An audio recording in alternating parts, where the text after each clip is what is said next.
Hello friends, welcome back to our channel. നമ്മളിന്ന് കാണാൻ പോകുന്നത് പ്രാവൻകുടി ഷാപ്പ് എന്ന മൂവിയാണ്. കഥയിലേക്ക് എടുക്കുന്നതിന് മുമ്പ് എല്ലാവരും ഈ വീഡിയോ ലൈക്ക് ചെയ്ത് സപ്പോർട്ട് ചെയ്യുക. മാത്രമല്ല നമ്മുടെ ചാനൽ ഇതുവരെയും സബ്സ്ക്രൈബ് ചെയ്യാത്തവർ സബ്സ്ക്രൈബ് ചെയ്യുക. കഥയുടെ തുടക്കത്തിൽ തന്നെ കാണിക്കുന്നത് ഒരാൾ തൂങ്ങിച്ചാവുന്ന സീനാണ്. അതിനുശേഷം അവിടുത്തെ പോലീസ് സ്റ്റേഷനിലേക്ക് പുതിയ SI ആയ സന്തോഷ് CJ വരുന്നുണ്ട്. ആ സ്റ്റേഷനിൽ ഓൾറെഡി ഒരു ഇടിയൻ CA ഉണ്ടായിരുന്നു. അയാളാകട്ടെ എല്ലാവരെയും ഇടിച്ചായിരുന്നു ചോദ്യം ചെയ്തുകൊണ്ടിരുന്നത്. സന്തോഷ് വന്നിട്ട് ഇയാളോട് പറയുന്നുണ്ട്, ഞാൻ ഇതുവരെ തെളിയിച്ച 10 കേസിലും എനിക്ക് പ്രതി ഇടിക്കേണ്ടി വന്നില്ല, എല്ലാം സയന്റിഫിക് ആയിട്ടാണ് ഞാൻ തെളിയിച്ചിട്ടുള്ളത്. ഇത് കേട്ട് CA പറയുന്നുണ്ട്, ഒരു കാര്യം ചെയ്യും, ആ ഷാപ്പിലെ കേസും താനങ്ങ് സയന്റിഫിക് ആയിട്ട് തെളിയിക്കാൻ. എന്നാൽ ഷാപ്പിലൊന്നും പോയി കേസ് അന്വേഷിക്കാൻ തനിക്ക് പറ്റില്ല എന്നും ചെറുപ്പത്തിലുണ്ടായ കുറച്ച് സംഭവങ്ങൾ തന്നെ വേട്ടയാടുന്നുണ്ടെന്നും അവൻ പറയുന്നുണ്ട്. അച്ഛൻ നല്ലൊരു കുടിയനായിരുന്നു, അത് കാരണം സഹികെട്ടിട്ടാണ് അമ്മ ആത്മഹത്യ ചെയ്തത്. ചെറുപ്പത്തിൽ ഇതൊക്കെ കണ്ടതുകൊണ്ട് തന്നെ എനിക്ക് അതിന്റെ ഒരു മാനസിക പ്രശ്നമുണ്ട്. ഷാപ്പിനെ മണം അടിച്ചാൽ തന്നെ ഞാൻ ഛർദ്ദിക്കും. എന്നാലും ആ CA വിടുന്നില്ല, ഈ കേസ് താൻ തന്നെ അന്വേഷിക്കണമെന്നാണ് പറയുന്നത്. ഇയാൾ അന്വേഷിക്കാൻ പറഞ്ഞ ഈ ഷാപ്പിലായിരുന്നു നേരത്തെ ഒരാൾ തൂങ്ങി മരിക്കുന്നത് കാണുന്നത്. കൊമ്പൻ ബാബു എന്ന ആ ഷാപ്പിന്റെ ഉടമ തന്നെയായിരുന്നു മരിച്ചത്. അതൊരു കൊലപാതകമാണെന്ന് എല്ലാവർക്കും ഡൗട്ടുണ്ട്. അതുകൊണ്ട് തന്നെ ആ ബാബു മരിക്കുന്ന സമയത്ത് ആ ഷാപ്പിലുണ്ടായിരുന്ന 11 പേരെയും വിളിച്ച്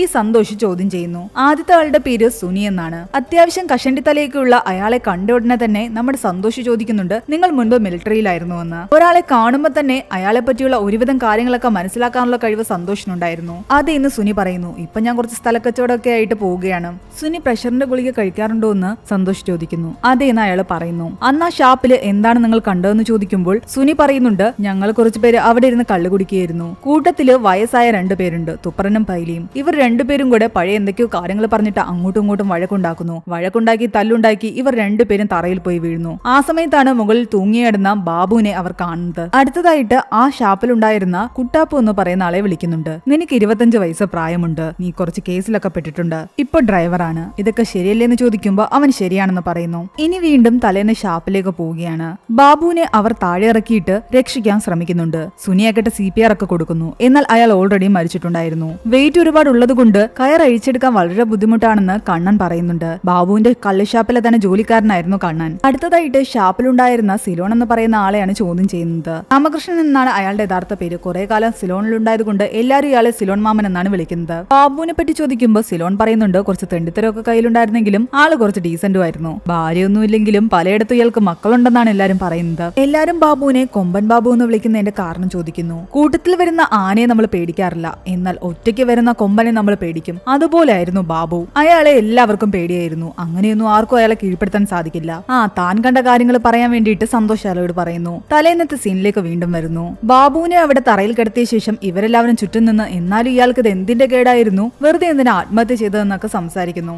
എന്നാൽ ഇത് കേട്ട് സുനി പറയുന്നുണ്ട്, ബാബുവിനെ പോലൊരാൾ ഒരിക്കലും ആത്മഹത്യ ചെയ്തില്ല, ഇത് കൊലപാതകമാണ്. അടുത്തതായിട്ട് തോട്ടോ ബിജു എന്ന് പറയുന്ന ആളെയാണ് ക്വസ്റ്റ്യൻ ചെയ്യുന്നത്. 4 മണിക്കൂറായിട്ട് നിങ്ങൾ 11 പേരും ഇരുന്ന് കള്ളുകുടിയും ചീട്ടുകളിയുമായിരുന്നു. ആരും പുറത്തുനിന്ന് അകത്തേക്ക് വന്നിട്ടില്ല, അകത്തുനിന്ന് പുറത്തേക്ക് പോയിട്ടുമില്ല. അങ്ങനെയാണെങ്കിൽ നിങ്ങൾ 11 പേരിൽ ഒരാളാണ് ബാബുവിനെ കൊന്നത്. ആ കില്ലർ ആരാണെന്ന് ബിജുവിനോട് ചോദിക്കുമ്പോൾ അയാൾ പറയുന്നുണ്ട്, എനിക്കറിയില്ല എന്ന്. വീണ്ടും ഷാപ്പിലെ സീൻ. ബാബുവിനെ മരിച്ച നിലയിൽ കണ്ടെത്തിയ സ്ഥിതിക്ക് അപ്പൊ തന്നെ സുനി പോലീസിൽ വിവരം അറിയിച്ചിട്ടുണ്ടായിരുന്നു. പോലീസ് വരുന്നതിന് മുമ്പ് നമുക്കിവിടെ ഒന്ന് ചെക്ക് ചെയ്യാം, നമ്മളെ കൂടാതെ വേറെ ആരോ ഇവിടെയുണ്ട്, അയാളായിരിക്കും ഈ കൊല ചെയ്തത്. എന്നാൽ അവിടെയെല്ലാം നോക്കിയിട്ടും ആരെയും തന്നെ കാണുന്നില്ല. സുനി പറയുന്നുണ്ട് അകത്തേക്ക് വരാനുള്ള 2 വാതിലുകളും അകത്തുനിന്ന് തന്നെ പൂട്ടിയിട്ട് താക്കോല് മേശപ്പുറത്ത് വെച്ചിട്ടുണ്ട്. അതിനർത്ഥം കഴിഞ്ഞ 2 മണിക്കൂറായിട്ട് ആരും അകത്തുനിന്ന് പുറത്തേക്കും പോയില്ല, പുറത്തുനിന്ന് അകത്തേക്കും വന്നില്ല. ഇതൊരു കൊലപാതകമാണെങ്കിൽ നമ്മളിൽ ഒരാളായിരിക്കും കൊലപാതകി. അപ്പോഴേക്കും പോലീസുകാർ വരുന്ന സീനാണ് കാണിക്കുന്നത്. തലേന്ന് സിയുടെ കൂടെ സന്തോഷും ഈ ഒരു ഷാപ്പ് വിസിറ്റ് ചെയ്യാൻ വന്നിട്ടുണ്ടായിരുന്നു. സന്തോഷ് അവിടെയെല്ലാം പരിശോധിച്ചിട്ട് സിയോട് പറയുന്നുണ്ട്, ഇത് മർഡർ ആണെന്ന്. കാരണം കസേരയിൽ ബാബു ചവിട്ടിക്കയറിയ പാടുകളില്ല, ബാബു കയറിൽ തൊട്ടിട്ടുമില്ല,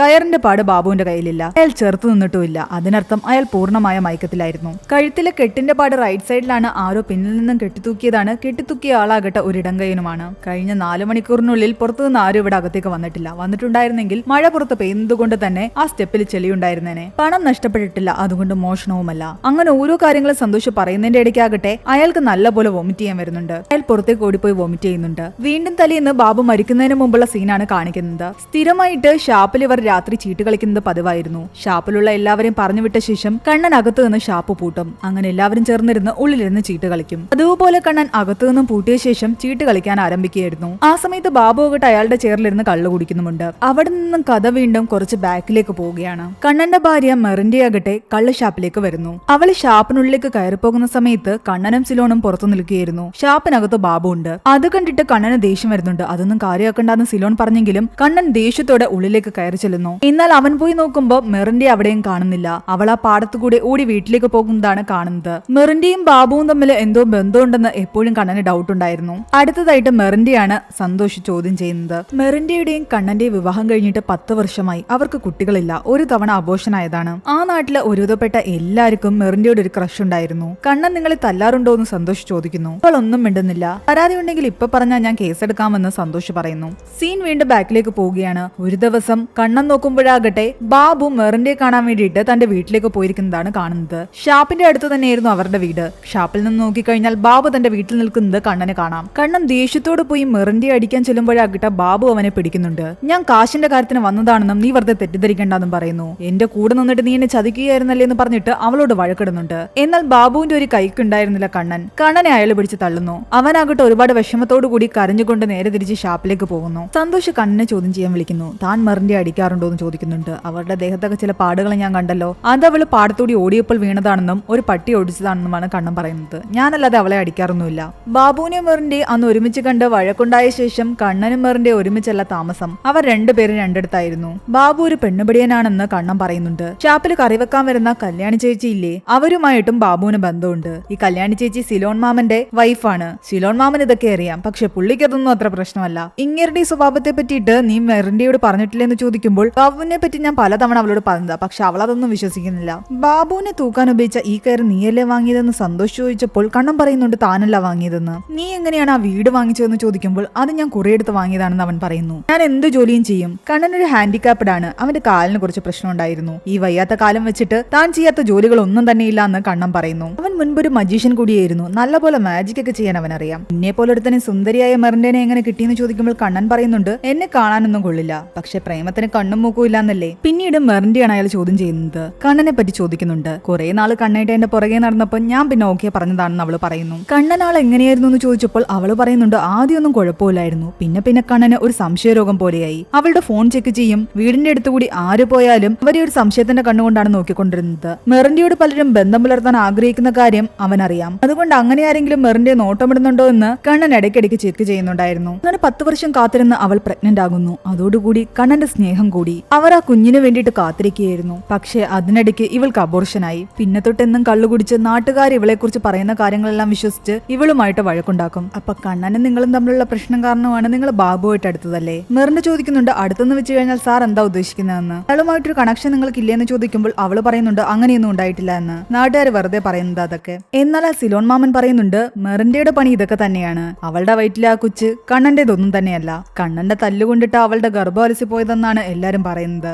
സന്തോഷ് അതിനുശേഷം അന്ന് ഷാപ്പിലുണ്ടായിരുന്ന ഒരു സ്കൂൾ മാഷിനെ കാണാൻ പോകുന്നു. അന്ന് പതിവിൽ നിന്ന് വ്യത്യസ്തമായിട്ട് നിങ്ങൾ എന്തെങ്കിലും കാണുകയോ കേൾക്കുകയോ ചെയ്തോ എന്ന് ചോദിക്കുന്നു. കണ്ണനെ പറ്റിയും ചോദിക്കുന്നുണ്ട്. പൊതുവെ കണ്ണൻ ചീട്ടുകളി സമയത്ത് ഭയങ്കര കോൺസെൻട്രേറ്റഡ് ആയിട്ടാണ് ഇരിക്കുന്നത്. പക്ഷെ അന്ന് കണ്ണൻ തോക്കുകയും കാശ് പോവുകയും ചെയ്തു. പക്ഷെ ഒരു കാര്യം എനിക്ക് സംശയം ഉണ്ടാക്കി. അന്ന് പതിവിലും നേരത്തെ സിലോണിന്റെ വൈഫ് കല്യാണിയില്ലേ, അവരോട് നേരത്തെ വീട്ടിൽ പോയിക്കൊള്ളാൻ പറയുന്നു. അവരായിരുന്നു ഷാപ്പിൽ ജോലി ചെയ്തുകൊണ്ടിരുന്നത്. സന്തോഷ് വീണ്ടും കണ്ണനെ ചോദ്യം ചെയ്യുന്നു. അന്ന് കയറ് വാങ്ങിയത് നീയല്ലാന്നല്ലേ നീ പറഞ്ഞത്. ഷാപ്പിലേക്കുള്ള സാധനങ്ങൾ വാങ്ങിക്കുന്നതിന്റെ കൂട്ടത്തിൽ ആ കയറ് നീയാണല്ലോ വാങ്ങിയത്. അപ്പോൾ കണ്ണൻ പറയുന്നു അത് ഞാൻ മറന്നുപോയതാ, അത് ബാബുവേട്ടൻ പറഞ്ഞിട്ട് വാങ്ങിയതാണെന്ന്. നീ അതേ കയറി പിടിച്ചിട്ട് എന്നെ വെറുതെ പ്രതിയാക്കണ്ട. ബാബുവിന് കള്ളെടുത്ത് കൊടുത്തത് നീയാണ്. നീ അറിയാതെ ബാബുവിന്റെ കള്ളിൽ എങ്ങനെയാ മയങ്ങാനുള്ള ഗുളിക വന്നതെന്ന് ചോദിക്കുമ്പോൾ അവൻ പറയുന്നുണ്ട് ആ ഗുളിക മയങ്ങാനുള്ളതൊന്നും അല്ല, കള്ളിന്റെ വീര്യം കൂട്ടാൻ വേണ്ടിയിട്ട് ഷാപ്പുകളിൽ സാധാരണ ഉപയോഗിക്കുന്നതാണ്. അത് ഇവിടെ ഉപയോഗിക്കാറുണ്ടായിരുന്നു. പിന്നെ എനിക്ക് ബാബുവിനെ കൊല്ലണമെന്നുണ്ടെങ്കിൽ ആ കള്ളിനകത്ത് കുറച്ചധികം ഗുളിക ചേർത്താൽ മതിയായിരുന്നു. അയാൾ ഈസി ആയിട്ട് ചത്തേനെ, അല്ലാതെ ഞാനൊന്നും അയാളെ കൊന്നിട്ടില്ല. എന്നാൽ സന്തോഷ് പറയുന്നു നീ അങ്ങനെ ഗുളിക കൂടുതൽ കൊടുത്തിട്ട് അയാളെ കൊന്നു കഴിഞ്ഞാൽ ഞങ്ങൾ നിന്നെ പിടിക്കൂന്നറിയാം, അതുകൊണ്ടാണ് നീ അങ്ങനെ ചെയ്യാഞ്ഞേ. നീ ബാബുവിനെ അവസാനമായിട്ട് കണ്ടത് എപ്പോഴാണെന്ന് ചോദിക്കുമ്പോൾ വീണ്ടും കഥ ഫ്ലാഷ് ബാക്കിലേക്ക് പോകുന്നു. ഷാപ്പിലെ കസ്റ്റമേഴ്സ് എല്ലാം പോയി കഴിഞ്ഞിട്ട് ഇവരെല്ലാവരും കൂടി അകത്ത് ചീട്ട് കളിക്കാനിരിക്കുന്ന സമയത്ത് അകത്ത് നിന്ന് എല്ലാ വാതിലുകളും കണ്ണൻ പൂട്ടി ആ താക്കോല് കൊണ്ടുപോയി അവൻ ബാബുവിന്റെ മേശയുടെ മുകളിൽ വെക്കുന്നു. കളി തുടങ്ങാൻ നേരത്താണ് അവരുടെ മേശപ്പുറത്ത് നിറയെ കുപ്പിയും പാത്രങ്ങളും ഇരിക്കുന്ന കാണുന്നത്. അവൻ അതെല്ലാം എടുത്തുകൊണ്ട് നേരെ കിച്ചണിലേക്ക് പോകുന്നു. ആ സമയത്ത് ബാബു അവിടെ ഇരുന്ന് കള്ളു കുടിക്കുകയായിരുന്നു. അതിനുശേഷം അവൻ തിരിച്ചു വന്നിരുന്ന് കാർഡുകളെല്ലാം തന്നെ നിരത്താൻ ആരംഭിച്ചു. അപ്പോഴാണ് അവൻ അവസാനമായിട്ട് ബാബുവിനെ കണ്ടത്. അതിനുശേഷം ബാബുവിന്റെ മൃതദേഹം ഇവര് കണ്ടൊക്കെ കഴിയുമ്പോൾ സുനി അന്നേരം പറയുന്നുണ്ടായിരുന്നില്ലേ ഇവരിൽ ഒരാളായിരിക്കും കൊലപാതകയെന്ന്. ആദ്യം എല്ലാരും കണ്ണനെ ഒന്ന് ഡൗട്ട് അടിക്കുന്നുണ്ട്. എന്നാൽ കണ്ണൻ കൂടെ ഉണ്ടായിരുന്ന ആൾക്കാരോടൊക്കെ പറയുന്നുണ്ട് ഞാൻ അവിടെ കാർഡ് കളിക്കാൻ വേണ്ടി വന്നിരുന്ന ശേഷം പിന്നീട് ഒരു തവണ പോലും എഴുന്നേറ്റിട്ടില്ല. അതിനു മുൻപ് ബാബുവിനെ ഇവിടെ ജീവനോടെ ഇരിക്കുന്നത് ഇവിടെ പലരും കണ്ടിട്ടുണ്ട്. ആ തുപ്രൻ എന്ന് പറയുന്ന ആളും കണ്ടിട്ടുണ്ടായിരുന്നു. അയാൾ സമ്മതിക്കുന്നു കണ്ണൻ കളിക്കാനിരുന്ന ശേഷം എഴുന്നേറ്റിട്ടില്ല. അവൻ കളിക്കാനിരുന്ന ശേഷം ഞാൻ ബാബു അവിടെ ജീവനോടെ ഇരിക്കുന്നത് കാണുകയും ചെയ്തിട്ടുണ്ട്. ഇതിനർത്ഥം ഇത് ചെയ്തത് കണ്ണനല്ല. ആ കാര്യം സന്തോഷം പലരോടും ചോദിക്കുന്നു. എല്ലാവരും ഉറപ്പിച്ചു പറയുന്നുണ്ട് കണ്ണൻ കളിക്കാനിരുന്ന ശേഷം ഒരു തവണ പോലും എഴുന്നേറ്റ് പോയിട്ടില്ല എന്ന്. അതിനുശേഷം മൃതദേഹം കണ്ടിട്ടാണ് അവൻ അവിടെ നിന്ന് എഴുന്നേറ്റ് വരുന്നത്. അതുകൊണ്ട് കണ്ണന്റെ മേൽ സംശയിക്കത്ത രീതിയിൽ ഒരു തെളിവും തന്നെ സന്തോഷിന് ലഭിക്കുന്നില്ല. കുറേ നേരം ചിന്തിച്ച ശേഷം സന്തോഷാകട്ടെ സിയോട് പറയുന്നുണ്ട്, സാഹചര്യങ്ങളെല്ലാം വെച്ച് നോക്കുമ്പോൾ സൈക്കോളജിക്കലി കണ്ണനായിരിക്കും കില്ലർ. എന്നാൽ കൊമ്പൻ ബാബുവിനെ പോലെ നല്ല ആരോഗ്യമുള്ള ഒരാളെ ഒറ്റയ്ക്ക് കൊല്ലാൻ കണ്ണന് പറ്റുമോ എന്ന് സിഐ ചോദിക്കുന്നു. ഒരിക്കലുമില്ല, അയാളെ ആരോ അതിൽ സഹായിച്ചിട്ടുണ്ട്. കൊലയാളി അയാളാണെന്ന് ഉറപ്പിക്കാൻ പറ്റിയ എവിഡൻസ് വല്ലതും കിട്ടിയെന്ന് ചോദിക്കുമ്പോൾ സന്തോഷ് പറയുന്നുണ്ട് വീട് സെർച്ച് ചെയ്തിട്ടുണ്ട്, ഒന്നും കിട്ടിയിട്ടില്ല, ഇനി കുറച്ചുകൂടി ഇൻവെസ്റ്റിഗേറ്റ് ചെയ്യാനുണ്ടെന്ന്. കേസ് ഡിഫിക്കൽട്ടാ, കള്ളിന്റെ ഇഷ്യൂസ് ഒക്കെ തനിക്കുള്ളതല്ലേ, ഞാൻ വേറെ ആരെങ്കിലും ഏൽപ്പിക്കാമെന്ന് സിഐ പറയുന്നു. അത് വേണ്ട, ഈ കേസ് ഞാൻ തന്നെ അന്വേഷിക്കാമെന്നാണ് സന്തോഷ് പറയുന്നത്. എങ്ങനെയെങ്കിലും എനിക്ക് കള്ളിന്റെ മണം ഓടിക്കുമ്പോൾ ആ വൊമിറ്റിങ്ങും ആ ഇഷ്യൂസും ആ മെന്റൽ ഡ്രോമയും എല്ലാം തന്നെ ഒന്ന് മാറട്ടെ എന്ന്. അങ്ങനെ സന്തോഷ് മെറിന്റെ കാണാൻ പോകുന്നു. കണ്ണനുമായിട്ട് വഴക്കിട്ട ശേഷം കല്യാണിയുടെയും സൈലോണിന്റെയും കൂടെയായിരുന്നു മെറിന്റെ. അബുവിന്റെ കഴുത്തിലുണ്ടായിരുന്ന കയറിന്റെ ഒരു കഷ്ണമായിട്ട് സന്തോഷ് മെറിന്റെയോട് ചോദിക്കുന്നുണ്ട് ഇതുപോലത്തെ കയർ എവിടെയെങ്കിലും കണ്ടിട്ടുണ്ടോ എന്ന്. ഇല്ലാന്ന് അവള് പറയുന്നു. ഷാപ്പിന്റെ അടുത്ത് പരിചയമില്ലാത്ത ആരെങ്കിലും കണ്ടോന്ന് ചോദിച്ചപ്പോ ഇല്ലാന്ന് പറയുന്നു. നമ്മുടെ സന്തോഷിനും മെറിന്റെയുടെ മേലൊരു കണ്ണുണ്ടായിരുന്നു. പിന്നീട് സന്തോഷ് കല്യാണിയോട് ചോദിക്കുന്നുണ്ട് ബാബു മരിച്ചെന്റെ അന്ന് അണ്ണ നേരത്തെ വീട്ടിൽ പൊക്കോളാൻ പറഞ്ഞായിരുന്നു എന്ന്. അതിന്ന് കല്യാണി പറയുന്നു ഇതിനു മുൻപ് ഇതുവരെയും കണ്ണൻ അങ്ങനെ പറഞ്ഞിട്ടില്ല, അന്ന് ആദ്യമായിട്ടാ. ബാബുവിന്റെ കഴുത്തിലുണ്ടായിരുന്ന കയറ് മുറിച്ചതാണോ അതോ അഴിച്ചതാണോ എന്ന് സിലോണിനോട് സന്തോഷ് ചോദിക്കുന്നു. അഴിച്ചതാണെന്ന് അയാൾ പറയുന്നുണ്ട്. എന്നാൽ ഇത് കണ്ടിട്ട് മുറിച്ച പോലെയാണ് തോന്നുന്നത്. സിലോൺ ഒന്നുകൂടി ആലോചിച്ച ശേഷം പറയുന്നുണ്ട് ഉറപ്പാ അത് മുറിച്ചത് തന്നെയാ, അവൻ കത്തി എടുത്തുകൊണ്ട് പോകുന്നത് എനിക്ക് നല്ല ഓർമ്മയുണ്ട്. അങ്ങനെ അവിടെ നിന്നും ഇറങ്ങിപ്പോകാൻ തുടങ്ങിയ സന്തോഷിനെ ബാക്കിൽ നിന്ന് മെറിന്റെ വിളിക്കുന്നുണ്ട്. അന്ന് കള്ളിഷാപ്പിന്റെ പിന്നില് ഇവിടെയെങ്കിലും കാണാത്ത ഒരു മുട്ടത്തലയനായിട്ടുള്ള ആളെ ഞാൻ കണ്ടിട്ടുണ്ടായിരുന്നു എന്ന് അവള് പറയുന്നു. എന്നാൽ കൂടുതൽ കാര്യം പറയണമെങ്കിൽ തനിക്ക് 5000 രൂപ തരണമെന്നാണ് അവള് പറയുന്നത്. കടമായിട്ട് മതി. എന്നാൽ കാര്യം അറിയാൻ വേണ്ടിയിട്ട് ഞാൻ കാശൊന്നും തരില്ല എന്ന് സന്തോഷ് പറഞ്ഞപ്പോൾ ഒന്നും മിണ്ടാതെ മെറിന്റെ അവിടുന്ന് പോയി. അങ്ങനെ സന്തോഷ് വീണ്ടും കണ്ണനോട് ചോദിക്കുന്നുണ്ട് അന്ന് നീ ആ കയറ് അഴിച്ചെടുത്തതാണോ മുറിച്ചതാണോ എന്ന്. തനിക്ക് ഓർമ്മയില്ല എന്നാണ് കണ്ണൻ പറയുന്നത്. സന്തോഷിന് ദേഷ്യം വരാൻ തുടങ്ങി. തന്നെ തല്ലരുത്, തിരക്കിനിടയിൽ താൻ മറന്നുപോയതാ, ചിലപ്പോൾ മുറിച്ചതായിരിക്കുമെന്ന് അവൻ കരഞ്ഞുകൊണ്ട് പറയുന്നു. ഇനി മുറിച്ചതാണെങ്കിൽ കെട്ടിയ കയറിന്റെ ബാക്കി ഉത്തരത്തിൽ കാണേണ്ടതാണ്. പക്ഷെ അതവിടെ ഇല്ലല്ലോ എന്നാണ് സന്തോഷ് ചോദിക്കുന്നത്. നിനക്കിതിൽ എന്തോ വലിയ പങ്കുണ്ടെന്ന് സന്തോഷ് പറയുന്നുണ്ട്. വെറുതെ എന്നെ കുറ്റക്കാരനാക്കല്ലേ, ഞാനൊന്നും ചെയ്തിട്ടില്ല എന്ന് അവൻ ആവർത്തിച്ചു പറയുന്നു. എന്നിട്ട് അവൻ സന്തോഷിനോട് പറയുന്നുണ്ട് 4 വർഷം മുമ്പ് ഷാപ്പിനടുത്തുള്ള കനാലിൽ ഒരാൾ വീണു മരിച്ചിട്ടുണ്ടായിരുന്നു. അതിനും ഇതിനും തമ്മിൽ എന്തോ ബന്ധമുണ്ടെന്ന്. ഇനി ആ സംഭവത്തെ പറ്റിയാണ് കണ്ണൻ പറയുന്നത്. ഇവിടുത്തെ അബ്കാരികളായ ചെക്കാട്ടിൽ ജോയിയും മുജീബ് എന്ന് പറയുന്ന ആളുമുണ്ടായിരുന്നു. ഇവർ രണ്ടുപേരും ആ കള്ളഷാപ്പ് വാങ്ങാൻ ആഗ്രഹിച്ചിരുന്നു. എന്നാൽ ലേലത്തിൽ അത് കിട്ടിയത് ഈ ബാബുവിനാണ്. അതുകൊണ്ട് തന്നെ അന്ന് ചക്കാട്ടിൽ ജോയിയുടെ ആൾക്കാര് ബാബുവിനെ അടിക്കാൻ വേണ്ടിട്ട് ഇവിടേക്ക് വന്നിട്ടുണ്ടായിരുന്നു. എന്നാൽ ബാബുവിന്റെ കയ്യിൽ നിന്ന് അവരാരും രക്ഷപ്പെട്ടില്ല. ബാബു അവരെ എല്ലാം തിരിച്ചു തല്ലി. അതിനുശേഷമാണ് ഈ ജോയിയേട്ടനെ വെള്ളത്തിൽ വീണ് മരിച്ച നിലയിൽ കണ്ടെത്തുന്നത്. അന്ന് ഇവിടെ ഉണ്ടായിരുന്ന എല്ലാവരും പറഞ്ഞു ജോയിയെ കൊന്നത് ബാബുവാണെന്ന്. നമ്മുടെ സുനിച്ചേട്ടൻ പോലും പറഞ്ഞായിരുന്നു. പക്ഷേ ബാബുവേട്ടനാകട്ടെ നല്ല പിടിപാടാണ്. ഇവിടുത്തെ സിഐ ഇല്ലേ, അയാളുമായിട്ട് പോലും ബാബുവേട്ട നല്ല കണക്ഷൻ ആയിരുന്നു എന്നാ കേട്ടത്. അതുകൊണ്ട് അയാളെ ആർക്കും ഒന്നും ചെയ്യാൻ പറ്റില്ല. എന്നാൽ ചക്കാട്ടിൽ ജോയിയുടെ കാര്യങ്ങൾ കേട്ടപ്പോ മുതല് നമ്മുടെ സന്തോഷ് ആകെ ഡിസ്റ്റർബ്ഡ് ആകുന്നുണ്ടായിരുന്നു. അവൻ തലയ്ക്ക് കൈകൊടുത്തിരുന്ന എന്തൊക്കെയോ ആലോചിക്കുന്നു. മറ്റുള്ള പോലീസുകാർ വിചാരിക്കുന്നുണ്ട് ഇവന് വട്ടായി എന്ന്. അങ്ങനെ ആലോചിച്ചാലോചിച്ച് അവസാനം അയാൾ പറയുന്നുണ്ട് സുനിയാണ് കില്ലറെന്ന്. സുനിയും അയാളുടെ സഹായം ചേർന്നിട്ടാണ് ഈ കൊലപാതകം നടത്തിയത്. നിങ്ങളെല്ലാരും ഷാപ്പിലേക്ക് വരുന്നതിന് മുമ്പ് സൂത്രത്തിൽ സുനി അയാളെ ഷാപ്പിന്റെ മുകളിലേക്ക് കയറ്റിയിട്ടുണ്ടാകും. നിങ്ങൾ അവിടെ ഇരുന്ന് ചീട്ട് കളിക്കുന്നതെല്ലാം തന്നെ അയാൾ ഉത്തരത്തിലിരുന്ന് കാണുന്നുണ്ടായിരുന്നു. സുനി കൊടുത്ത കയറുപയോഗിച്ചിട്ട് ആ കൊലയാളിയാകട്ടെ ബാബുവിനെ കൊന്ന ശേഷം സുനി മുൻകൂട്ടി കൊടുത്ത ഷാപ്പിന്റെ ഡ്യൂപ്ലിക്കേറ്റ് കീ ഉപയോഗിച്ചിട്ട് നിങ്ങൾ കാണാതെ കൊലയാളി പുറത്തേക്ക് പോവുകയും ചെയ്തു. ആ താക്കോല് അയാൾ അവിടെ തന്നെ വെച്ചിട്ടുണ്ടായിരുന്നു. ബാബു മരിച്ച ശേഷം ഇവിടെ നമ്മളെ കൂടാതെ ആരും ഉണ്ടെന്ന് പറഞ്ഞിട്ട് നിങ്ങളെ എല്ലാവരെയും നോക്കാൻ ഏൽപ്പിച്ചിട്ട് അയാൾ ആ വാതിലിന്റെ അടുത്തേക്ക് പോയിട്ട് കൊലയാളി തുറന്നിട്ട് വെച്ചിട്ട് പോയ ആ ഒരു താക്കോലില്ലേ, അത് വെച്ചിട്ട് അകത്തു നിന്ന് തന്നെ ഷാപ്പ് പൂട്ടുകയും ചെയ്തു. നിങ്ങൾ നോക്കിയപ്പോഴും എല്ലാ വാതിലുകളും അടഞ്ഞു തന്നെ കിടക്കുകയാ. അതുകൊണ്ട് നിങ്ങളും വിശ്വസിച്ചു കൊലയാളി നിങ്ങളുടെ കൂട്ടത്തിൽ ഒരാളാണെന്ന്. ആ ഏരിയയിലുള്ള ഒരു CCTV ദൃശ്യങ്ങളാകട്ടെ സന്തോഷം എടുക്കുന്നുണ്ട്. മാത്രമല്ല കണ്ണന്റെ സുനിയുടെയൊക്കെ ഫോൺ റെക്കോർഡ്സും എടുക്കുന്നുണ്ട്. കണ്ണൻ ആരെയും ആ സമയത്ത് വിളിച്ചിട്ടുണ്ടായിരുന്നില്ല. സുനി തന്റെ വീട്ടിലേക്കാണ് വിളിച്ചത്. സംശയത്തക്ക രീതിയിൽ കോൾ റെക്കോർഡ്സിൽ ഒന്നും തന്നെ ഉണ്ടായിരുന്നില്ല. സുനിക്കെതിരെ ഒരു തെളിവും കിട്ടിയില്ലേ എന്ന് സിഐ ചോദിക്കുന്നു. സന്തോഷ് പറയുന്നുണ്ട് സുനി അതിവിദഗ്ധമായിട്ട് ഫോണിലൂടെ ബന്ധപ്പെടാതെ ചിലപ്പോൾ നേരിട്ടായിരിക്കും കൊലയാളിയുമായിട്ട് ബന്ധപ്പെട്ടുണ്ടാവുക. അത് CCTV നോക്കിയെങ്കിലേ മനസ്സിലാവൂ. ഫുട്ടേജ് കിട്ടിയെന്ന് ഒരു പോലീസുകാരൻ വന്ന് പറയുന്നു. അവരതെല്ലാം ചെക്ക് ചെയ്യുന്നുണ്ട്. അതിൽ സുനിയെ മാത്രമേ കാണുന്നുണ്ടായിരുന്നുള്ളൂ. അയാൾ അങ്ങോട്ടും ഇങ്ങോട്ടും ബൈക്കിൽ പോകുന്നുണ്ട്. അയാളുടെ കൂടെ ആരെയും തന്നെ കാണുന്നില്ല. ഒരു തെളിവും കിട്ടാത്ത കാരണം സിഐ ആകെ കലിപ്പിലായിരുന്നു. 10 ദിവസത്തിനുള്ളിൽ കേസ് തെളിയിക്കുമെന്ന് പറഞ്ഞിട്ട് ഇതുവരെ ഒന്നും ആയിട്ടില്ല. സന്തോഷിന് ആകെ വട്ടെടുക്കുന്നുണ്ടായിരുന്നു. ഒരു തുമ്പൽ ലഭിക്കുന്നില്ല. സന്തോഷ് വീണ്ടും മെറിന്റെ കാണുന്നുണ്ട്. മെറിന്റെ സന്തോഷിനോട് പറയുന്നുണ്ട് അന്ന് ഞാൻ 5000 ചോദിച്ചത് ഒരു വീടിന്റെ വാടകയ്ക്കായിരുന്നു. ഞാൻ അവിടെ ഒരു വീട് വാടകയ്ക്ക് എടുത്തു. അവർ അഡ്വാൻസ് 5000 ചോദിച്ചു. അയ്യോ അന്നേരം എന്റെ കയ്യിൽ കാശില്ലാഞ്ഞോണ്ടാ ഞാൻ തരാഞ്ഞതെന്ന് സന്തോഷ് പറയുന്നുണ്ട്. ഇവർ രണ്ടുപേരും ഇങ്ങനെ സംസാരിക്കുന്നത് ദൂരെ നിന്ന് കണ്ണൻ ബൈനോക്കുലറിലൂടെ നോക്കുന്നുണ്ടായിരുന്നു. ഇവിടെ മെറിന്റെ ആകട്ടെ സന്തോഷിനോട് പറയുന്നുണ്ട് അന്ന് രാത്രി ഞാൻ കണ്ടത് മൊത്തത്തിൽ സാറിനോട് പറഞ്ഞിട്ടില്ല എന്ന്. ആ അപരിചിതന്റെ അടുത്തേക്ക് ബൈക്ക് ഓടിച്ച് സുനി വരുന്നത് അവൾ കണ്ടിട്ടുണ്ടായിരുന്നു. അവർ തമ്മിൽ സംസാരിക്കുന്നതും അവൾ ശ്രദ്ധിച്ചു. അതോടുകൂടി കൊലപാതകി സുനിയായിരിക്കും എന്നുള്ള സന്തോഷിന്റെ സംശയങ്ങൾ കൂടി. പിന്നീട് കാണിക്കുന്നത് കണ്ണൻ സുനിയോട് സംസാരിക്കുന്നതാണ്. സുനിയേട്ടൻ പണ്ട് പറയാറില്ലേ ആ ചെക്കാട്ട് ജോയിയെ നമ്മുടെ ബാബുണ്ണ കൊന്നതെന്ന് അതുള്ളത് തന്നെയാ. ഞാനാ ദൃക്സാക്ഷി. ഞാനന്നൊരു ദിവസം വൈകുന്നേരം ഇതുവഴി നടന്നു പോകുന്ന വഴിക്ക് ആ വെള്ളത്തിലിട്ട് ബാബുവേട്ടൻ ആ ജോയിയെ കൊല്ലുന്നത് ഞാൻ കണ്ടായിരുന്നു. പക്ഷെ എന്നെ ബാബുണ്ണൻ ഭീഷണിപ്പെടുത്തി. പലതവണ ഞാനിത് സുനിയേട്ടനോട് പറയാൻ ശ്രമിച്ചതാണ്. അപ്പോഴെല്ലാം ബാബുവേട്ടൻ ശ്രദ്ധിച്ചു. അതുകൊണ്ടാണ് ഞാൻ പറയാതിരുന്നത്. ആ മരിച്ചുപോയ ജോയി ഇല്ലേ, അയാളുടെ മകനാ ഇപ്പൊ ഈ കേസ് അന്വേഷിക്കുന്ന സന്തോഷ്. CJ എന്നല്ലേ അവന്റെ പേര്. CJയുടെ അർത്ഥം ചക്കാട്ടിലെ ജോയി എന്ന. അയാൾ ഇവിടേക്ക് റെക്കമെൻഡേഷനിലാണ് പോസ്റ്റിംഗ് വാങ്ങി വന്നത്. അച്ഛനെ കൊന്ന ബാബുവിനെ കൊന്നത് അയാൾ തന്നെയാണ്. എന്നിട്ട് നമ്മൾ ആരുടെയെങ്കിലും തലയിൽ ഇത് കെട്ടിവെക്കാൻ ശ്രമിക്കുകയാണ്. ഇവിടുത്തെ കൊലയാളി സന്തോഷ് തന്നെയാണെന്നാണ് കണ്ണം പറയുന്നത്. ചക്കാട്ടിൽ ജോയിയുടെ മകനായിരുന്നു സന്തോഷ്. ആ കേസ് തനിക്ക് പുനരന്വേഷിക്കണമെന്ന് അയാൾ CAയോട് പറയുകയും ചെയ്യുന്നുണ്ട്. കണ്ണം പറഞ്ഞ കാര്യങ്ങളെല്ലാം വെച്ച് നോക്കുമ്പോൾ സന്തോഷ് തന്നെയായിരിക്കും ബാബുവിനെ കൊന്നതെന്നുള്ള ഡൗട്ട് സുനിക്കും തോന്നുന്നുണ്ട്. അങ്ങനെയാണെങ്കിൽ നമ്മൾ അതിനെപ്പറ്റി കൂടുതൽ അന്വേഷിക്കണം. അല്ലെങ്കിൽ അയാൾ നമ്മളെ ആരെയെങ്കിലും പ്രതിയാക്കും. അതേ ടൈമിൽ സന്തോഷ് വീണ്ടും മെറിൻഡയുടെ വീട്ടിലേക്ക് പോകുന്നു. കുറച്ച് ഫോട്ടോസ് അവളുടെ കൊടുത്തിട്ട് സുനിയോടൊപ്പം കണ്ട അയാൾ ഈ ഫോട്ടോയിൽ ആരെങ്കിലും ആണോ എന്ന് ചോദിക്കുന്നു. അതിലൊന്നും തന്നെ അങ്ങനെ ഒരാൾ ഉണ്ടായിരുന്നില്ല. അതിനിടയ്ക്ക് സന്തോഷാകട്ടെ അവളെ ഒന്ന് ട്യൂൺ ചെയ്യാൻ ശ്രമിക്കുന്നുണ്ട്. അവൾക്കൊരു സുഖിയും കൊടുത്തിട്ട് നിനക്ക് വേണ്ടി വാങ്ങിയതാണെന്ന് പറയുന്നു. തനിക്ക് വേണ്ടെന്ന് അവള് പറയുന്നുണ്ട്. താൻ ആ കൊലയാളിയെ കണ്ട സ്ഥിതിക്ക് താൻ സൂക്ഷിക്കണമെന്നും അയാൾ പറയുന്നു. തന്നെ ഉപദ്രവിക്കാൻ ചിലപ്പോൾ അയാൾ ശ്രമിക്കും. താനിവിടെ ഒറ്റയ്ക്കല്ലേ ഉള്ളൂ. അവള് തന്റെ വഴിക്ക് വരുന്നില്ല എന്ന് കണ്ടപ്പോൾ സന്തോഷ് അവിടെ നിന്നും പോയി. അതേസമയം ഇവിടെ സുനിയും കണ്ണനും ചേർന്നിട്ട് സന്തോഷിനെതിരെ തെളിവുകൾ കണ്ടുപിടിക്കാനുള്ള ശ്രമത്തിലായിരുന്നു. അവരാരും കാണാതെ ആ ഷാപ്പിന്റെ അടുത്തേക്ക് പോകുന്നു. അന്ന് രാത്രി അവനിവിടെ വന്നിട്ടുണ്ടെങ്കിൽ എന്തെങ്കിലും തെളിവ് കിട്ടാതിരിക്കില്ല. അവർ ഷാപ്പിന്റെ അടുത്ത് നിന്നും കുറച്ചു മാറി ഒരു വാഴത്തോട്ടിന്റെ അടുത്ത് പോയി നോക്കുമ്പോഴാകട്ടെ സന്തോഷ് ഉപയോഗിക്കുന്ന രീതിയിലുള്ള വ്യത്യസ്തതരമായ ആ സിഗരറ്റിന്റെ കുറ്റികൾ അവിടെ കാണുന്നുണ്ട്. അന്ന് രാത്രി അവൻ ഇവിടെ വന്ന് നിന്നിട്ടുണ്ടാകും. ഇവിടെ നിന്ന് നോക്കിക്കഴിഞ്ഞാൽ ബാബു ഇരിക്കുന്ന ചെയർ കാണാം. അവനെ വീക്ഷിക്കുകയായിരുന്നിരിക്കും. ആ SIക്ക് വേണ്ടിയിട്ട് ഇത് ചെയ്തിട്ടുണ്ടാവുക തോട്ട ബിജു ആയിരിക്കും. തോട്ട ബിജു ഏതെങ്കിലും ഒരു സഹായി എവിടെ കൊണ്ടുവന്ന് നേരത്തെ ഒളിപ്പിച്ചിട്ടുണ്ടാകും. എന്നിട്ട് ഞാൻ ബാബുവിനെ കൊന്ന രീതി അയാൾ പറഞ്ഞില്ലേ, ആ രീതിയിൽ തന്നെയായിരിക്കും അവര് ബാബുവിനെ കൊന്നത്. അതേ നീളമുള്ള ഒരു കയറ് വെച്ചിട്ട് നമുക്ക് ടെസ്റ്റ് ചെയ്ത് നോക്കാന്ന് പറഞ്ഞിട്ട് കയറ് വാങ്ങാൻ പോവുകയായിരുന്നു സുനി. ഇവിടെ കേസിന് ഒരു തുമ്പം കിട്ടാത്ത കാരണം ആകെ ഭ്രാന്ത് പിടിച്ചിരിക്കുകയാണ് സന്തോഷ്. അയാളെ ഡ്രസ്സ് മാറുന്നതിന്റെ ഇടയ്ക്ക് മെറിന്റെ അയാളെ വിളിക്കുന്നുണ്ട്. ആരോ തന്റെ വീട് ആക്രമിക്കുന്നു എന്ന്. ജനലുകളൊക്കെ ആരോ എറിഞ്ഞു പൊട്ടിക്കുന്നുണ്ട്.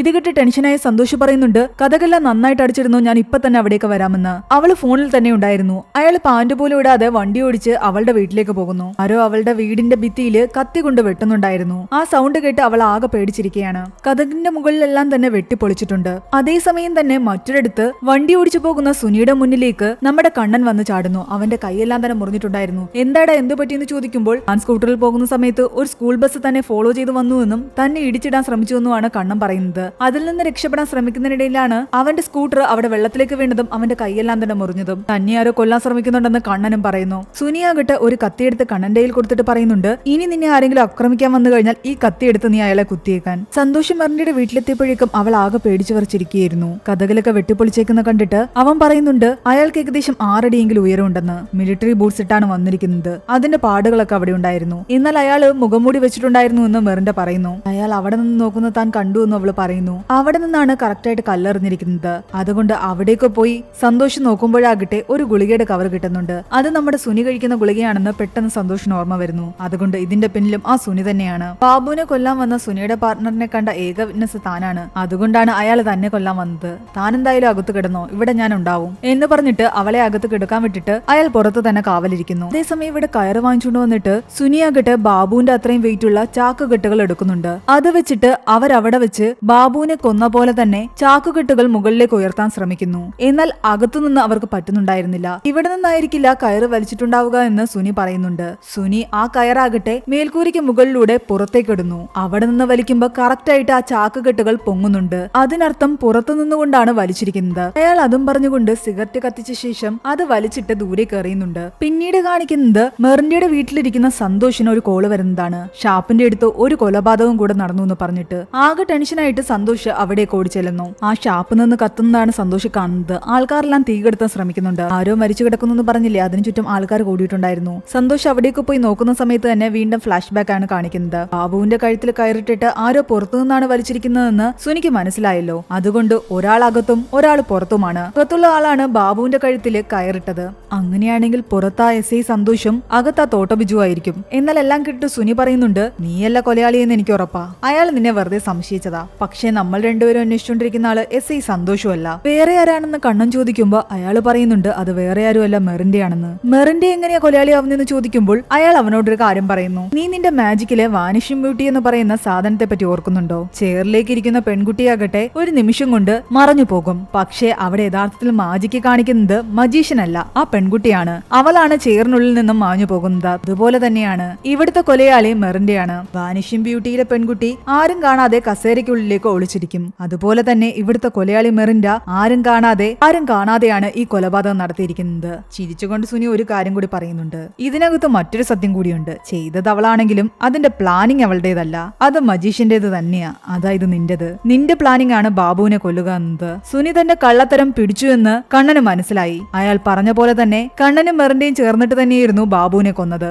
അതേസമയം സുനി അവിടെ വലിച്ചെറിഞ്ഞ സിഗരറ്റ് വീണിട്ട് അവിടെ കരിയിലകളിൽ തീ പിടിക്കാൻ തുടങ്ങിയിരുന്നു. തീയണയ്ക്കാൻ കണ്ണൻ ശ്രമിക്കുന്നുണ്ട്. എന്നാൽ സുനി അയാളോട് പറയുന്നുണ്ട് അത് കത്തട്ടെ എന്ന്. കള്ളത്തരം കാണിച്ചത് നീ തന്നെയാണെന്ന് എനിക്കറിയാമെന്നും പറയുന്നു. ആ സമയത്ത് വീണ്ടും ഫ്ലാഷ് ബാക്ക് സ്റ്റോറിയാണ് കാണിക്കുന്നത്. ഇങ്ങനെയാണ് ഇവർ ബാബുവിനെ കൊന്നതെന്ന്. അവർ തയ്യാറാക്കിയ തിരക്കഥയനുസരിച്ചായിരുന്നു അവർ ഓരോ കാര്യങ്ങളും ചെയ്തത്. ബാബുവും മെറിന്റെയും തമ്മിൽ എന്തോ ഒരു ബന്ധമുണ്ടെന്ന് അവർ തന്നെയാണ് മറ്റുള്ളവരുടെ മനസ്സിൽ സംശയം ഉണ്ടാക്കി കൊടുത്തത്. സംഭവത്തിന്റെ പേരിൽ കണ്ണന്റെ മെറിന്റെയുടെ ഇടയിൽ പ്രശ്നങ്ങൾ ഉണ്ടായി എന്നും അവർ രണ്ടുപേരും പിരിഞ്ഞു എന്നും നാട്ടുകാരെ വിശ്വസിപ്പിച്ചു. നേരത്തെ തന്നെ കയറെല്ലാം റെഡിയാക്കി മേൽക്കൂരയ്ക്കുള്ളിലൂടെ പുറത്തേക്കിട്ടിരുന്നു. അന്ന് ബാബുവിന് കൊടുക്കാനുണ്ടായിരുന്ന കള്ളിനകത്ത് എക്സ്ട്രാ 1-2 ഗുളികകൾ കൂടി അയാൾ ഇടുന്നു. അത് കാരണം ബാബു നല്ല പോലെ മയങ്ങിയിരുന്നു. ചീട്ട് കളിക്കുന്നതിന് മുമ്പ് അവിടെ ഇരുന്ന കള്ളും പാത്രങ്ങളും കൊണ്ടുവയ്ക്കാൻ വേണ്ടിയിട്ട് അവൻ ഉള്ളിലേക്ക് വന്നില്ലേ, ആ സമയത്ത് ബാബു നല്ല പോലെ മയങ്ങിയിരിക്കുകയാണെന്ന് അവൻ ഉറപ്പായിരുന്നു. അവൻ ആ കയറെടുത്ത് അയാളുടെ കഴുത്തിലേക്ക് ഇട്ടിട്ട് നേരെ ചീട്ട് കളിക്കാൻ പോയിരുന്നു. താൻ ആ കാര്യം ചെയ്തു കഴിഞ്ഞാൽ പുറത്തുള്ള നക്ഷത്ര വിളക്ക് താൻ ഓണാക്കുമെന്ന് കണ്ണൻ നേരത്തെ തന്നെ മെറിന്റയോട് പറഞ്ഞിട്ടുണ്ടായിരുന്നു. ആ വിളക്ക് തെളിഞ്ഞതും അവർ പ്ലാൻ ചെയ്ത പ്രകാരം അവളാകട്ടെ ഷാപ്പിന്റെ പുറത്തേക്ക് പോകുന്നു. ഷാപ്പിലുള്ള ഗ്ലാസുകളിൽ ഒരു ഭാഗത്ത് മാത്രമേ പുറത്തേക്ക് കാണാവുന്ന രീതിയിലുള്ള ഗ്ലാസ് ഉള്ളൂ. കണ്ണൻ ഓൾറെഡി തന്നെ ആ ഗ്ലാസ് മാറ്റിയിട്ടുണ്ടായിരുന്നു. അതുകൊണ്ട് അവൾ പുറത്തു നിൽക്കുന്നത് ആർക്കും തന്നെ കാണാൻ പറ്റില്ല. പ്ലാൻ ചെയ്ത പ്രകാരം തന്നെ മെറിൻഡ പുറത്തു നിന്നും ആ കയറ് ആഞ്ഞു വലിക്കുന്നുണ്ട്. എന്തായാലും അവളെ കൊണ്ട് ഒറ്റയ്ക്ക് അയാളെ മുകളിലേക്ക് പൊക്കിയെടുക്കാൻ കഴിയില്ല. അതുകൊണ്ട് അവർ നേരത്തെ തന്നെ ഈ ബാബുവിന്റെ പിക്കപ്പ് വാനാകട്ടെ ഇറക്കത്തേക്ക് നിർത്തിയിട്ടുണ്ടായിരുന്നു. ഒരു തടിക്കഷ്ണം വെച്ചിട്ട് ആ വണ്ടി താഴെ കുരുണ്ടു പോകാതെ അവർ നിർത്തിയിട്ടിരിക്കുകയായിരുന്നു. ആ വണ്ടിയുടെ ബാക്കിലേക്ക് അവൾ ആ കയറ് കൊണ്ട് കെട്ടുന്നു. എന്നിട്ട് ആ തടിക്കഷ്ണം എടുത്ത് മാറ്റുന്നു. അങ്ങനെ വണ്ടി താഴേക്ക് പോകാൻ ആരംഭിച്ചു. അതിനനുസരിച്ച് ബാബു അവിടെ പൊങ്ങാനും ആരംഭിച്ചു. രണ്ടാമത്തെ തടിക്കഷ്ണത്തിൽ തട്ടി വണ്ടി നിന്നതും കറക്റ്റായിട്ട് ബാബു മുകളിലേക്ക് പോയിട്ടുണ്ടായിരുന്നു. അങ്ങനെ അയാൾ പെടഞ്ഞു മരിക്കുകയും ചെയ്തു. ബാബു മരിച്ചത് എല്ലാവരും കണ്ടു കഴിഞ്ഞിട്ട് കണ്ണൻ ആ കയർ ഇറക്കുന്നുണ്ടല്ലോ. അതിനുശേഷം ബാക്കിയുണ്ടായിരുന്ന ആ കയറ് പുറത്തുനിന്നും മെറിൻഡ വലിച്ചെടുത്തു. അതുകൊണ്ടാണ് സന്തോഷം നോക്കിയപ്പോ അവിടെ ബാക്കി കയർ കാണാതിരുന്നത്. പക്ഷെ അതിനിടയ്ക്ക് ഈ കേസ് സുനി കൂടി ഒരു സൈഡിലൂടെ അന്വേഷിക്കുന്നു എന്ന് മനസ്സിലായതോടുകൂടി അയാളെ ഡൈവേർട്ട് ചെയ്യാൻ വേണ്ടിയിട്ടാണ് സന്തോഷാണ് കൊലയാളി എന്നും പറഞ്ഞിട്ട് സന്തോഷ് നേരത്തെ ഉപയോഗിച്ചിട്ട് ഇട്ടിരുന്ന ആ സിഗരറ്റ് കഷ്ണങ്ങൾ എടുത്തുകൊണ്ട് വന്ന് ഇവിടെ ഇട്ടത്. എല്ലാം സുനിയെ തെറ്റിദ്ധരിപ്പിക്കാനായിരുന്നു. മെറിൻഡയുടെ വീട്ടിൽ ആരോ ആക്രമിച്ചു എന്ന് പറഞ്ഞില്ലേ, അത് മറ്റാരുമായിരുന്നില്ല, കണ്ണൻ തന്നെയായിരുന്നു. അന്വേഷണം സുനിയിലേക്ക് കൊണ്ടുപോകാൻ വേണ്ടിയിട്ട് കണ്ണനും മെറിൻഡയും കൂടെ നടത്തിയ ഒരു പ്ലാനിംഗ് ആയിരുന്നു അത്.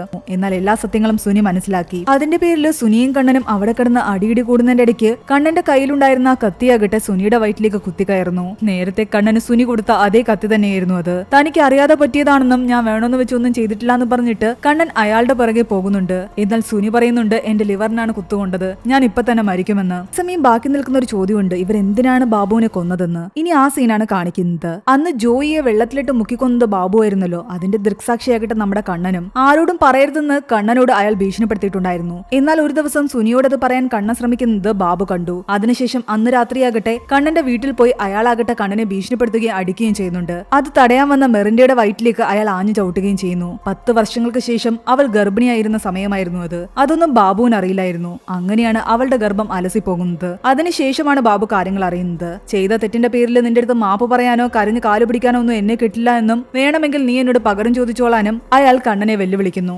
എന്നാൽ കണ്ണനെ പോലൊരാൾക്ക് അയാളെ ഒന്നും ചെയ്യാൻ സാധിക്കില്ലായിരുന്നു. പക്ഷേ അവന്റെ ഉള്ളിലുണ്ടായിരുന്ന ആ ഒരു അമർഷം, തന്നെ പോലെ അടിച്ചമർത്തപ്പെടുന്നവർക്ക് പ്രതികാരം ചെയ്യാൻ എന്തെങ്കിലും ഒരു അവസരം കിട്ടണമെന്നുള്ള ആ ഒരു ആഗ്രഹം, അതായിരുന്നു അവനെ ബാബുവിന്റെ കൊലയിലേക്ക് നയിച്ചത്. ഇവിടെ സുനി മരിച്ചുവെന്ന് മനസ്സിലായതും കണ്ണൻ അവിടെ നിന്നും ഇറങ്ങി ഓടുന്നു. നേരെ മെറിൻഡയുടെ അടുത്തേക്കാണ് പോകുന്നത്. അതേസമയം താൻ ഇത്രയും നേരം കൊലയാളിയെന്ന് വിചാരിച്ചുകൊണ്ടിരുന്ന സുനിയും കൊന്നിട്ടിരിക്കുന്ന കണ്ടിട്ട് സന്തോഷിന് മനസ്സിലായി ഇതിന്റെ പിന്നിൽ കണ്ണൻ തന്നെയായിരിക്കുമെന്ന്. അയാൾ കണ്ണനെ തേടി പോകുന്നു. മെറിൻഡയും കണ്ണനും രക്ഷപ്പെടാൻ ശ്രമിക്കുമ്പോഴാണ് സന്തോഷ് അവിടേക്ക് വരുന്നത്. അത് കണ്ട് മെറിൻഡ കണ്ണനോട് പറയുന്നുണ്ട് എന്റെ കഴുത്തിൽ കത്തി വെച്ചിട്ട് എന്നെ കൊല്ലുമെന്ന് പറഞ്ഞിട്ട് ഇവിടെ നിന്ന് എങ്ങനെയെങ്കിലും രക്ഷപ്പെടാൻ. അവൾ പറഞ്ഞ പോലെ തന്നെ കണ്ണൻ ചെയ്യുന്നുണ്ടായിരുന്നു. എന്നാൽ സന്തോഷ് അവനോട് കത്തി താഴെയിടാൻ പറയുന്നുണ്ട്. കയ്യിലുണ്ടായിരുന്ന ഗണ്ണെടുത്ത് അവന്റെ നേരെ പോയിന്റ് ചെയ്യുകയും ചെയ്യുന്നുണ്ട്. അയാൾ എന്തായാലും ഷൂട്ട് ചെയ്യാനൊന്നും പോകുന്നില്ല. ഈ നാടകം കണ്ടിന്യൂ ചെയ്യാനാകട്ടെ മെറിൻഡ അവനോട് പറയുന്നു. കണ്ണൻ അങ്ങനെ തന്നെ കത്തി വെച്ചിരിക്കുകയായിരുന്നു. എന്നാൽ സന്തോഷ് ഷൂട്ട് ചെയ്യുന്നു. സന്തോഷിന്റെ ഉന്നം കണ്ണനായിരുന്നെങ്കിലും വെടി കൊണ്ടത് മെറിൻഡയ്ക്കായിരുന്നു. പിന്നീട് കാണിക്കുന്നത് ഹോസ്പിറ്റലിൽ കിടക്കുന്ന മെറിൻഡയെ കാണാൻ സന്തോഷ് വരുന്നതാണ്. അവൻ അവളോട് പറയുന്നുണ്ട് ഞാൻ ഷൂട്ട് ചെയ്തില്ലായിരുന്നെങ്കിൽ കണ്ണൻ നിന്നെ കൊന്നേനെ. അന്ന് നിന്നെ ആക്രമിക്കാൻ ശ്രമിച്ചതും കണ്ണൻ തന്നെയാണ്, സുനിയെ കൊന്നതും കണ്ണൻ തന്നെയാണ്. ബാബുവിനെ കൊല്ലാനുള്ള പ്ലാനിങ്ങും കണ്ണന്റേതായിരുന്നു. പക്ഷെ ബാബുവിനെ കൊന്നത് മാത്രം കണ്ണനല്ല. ഇതൊരു മാജിക് ആണ്. കൊലയാളി നമ്മുടെ കയ്യെത്തും ദൂരത്ത് നമ്മുടെ തൊട്ട് മുന്നിൽ തന്നെ ഉണ്ടാകും. എത്രയും പെട്ടെന്ന് ആ കൊലയാളിയെ താൻ കൈയോടെ പിടിക്കും പിടിക്കുമെന്നും സന്തോഷ് അവളോട് പറയുന്നു. എന്നാ പിടിക്കുമെന്ന് അവള് പറയുന്നുണ്ട്. ആ സമയത്ത് അയാളുടെ കൈ അവളുടെ കയ്യിലുണ്ടായിരുന്നു. നേഴ്സ് വന്ന ടൈം കഴിഞ്ഞു എന്ന് പറയുന്നു. അത് കേട്ട് ഉറക്കെ ചിരിച്ചുകൊണ്ട് ടൈം ഔട്ട് എന്ന് പറയുകയാണ് സന്തോഷ്. അവിടെയാണ് ഈ ഒരു മൂവി അവസാനിക്കുന്നത്. ഈ മൂവിയുടെ സ്റ്റോറി എങ്ങനെ ഉണ്ടായിരുന്നു നിങ്ങൾ താഴെ കമന്റ് ചെയ്യുക. എക്സ്പ്ലനേഷൻ ഇഷ്ടപ്പെട്ടെങ്കിൽ നമ്മുടെ ചാനൽ സബ്സ്ക്രൈബ് ചെയ്യാനും വീഡിയോ ലൈക്ക് ചെയ്യാനും മറക്കണ്ട.